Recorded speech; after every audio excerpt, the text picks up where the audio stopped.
Boxing Voice.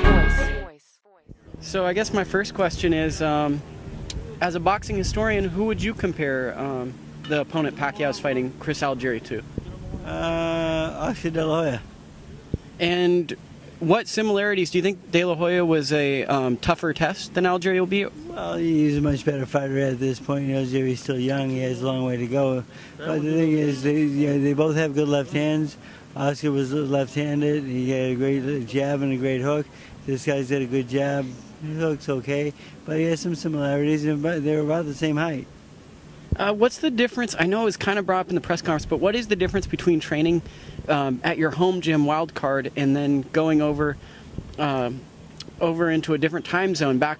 I'm going to mispronounce where it is, but just training away from Wildcard. Well, the thing is, General Santos makes more sense because it's on the same time zone as China, and we don't have to deal with jet lag. Jet lag is very difficult to deal with, especially since China is a 16-hour time difference, so it's really hard to adjust to.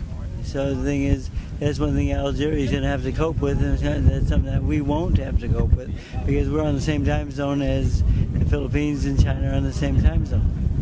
Did you help game plan for the Ruslan Provodnikov with Chris Algieri? Would this be 2 fights in a row that you've kind of strategized against him? I did pick. I always do strategy for the fight. Just I couldn't get my guy to follow the instructions because after he had so much success in the early rounds, he was just looking for a one-punch knockout. And I still think he won that fight. I still think he got robbed. I think he won. The fight was close, but I don't think Algieri did enough to take the title. Do you think that they didn't score the damage accurately for that fight? Exactly.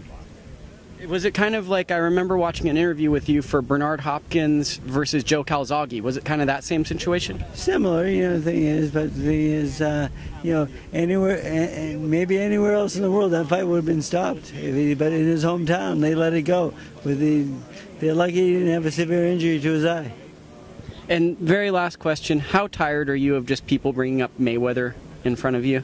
It doesn't matter. I know that we're doing everything possible to make that fight happen.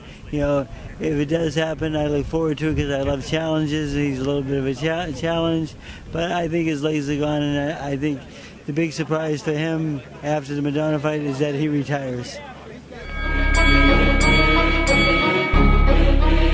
The Boxing Voice.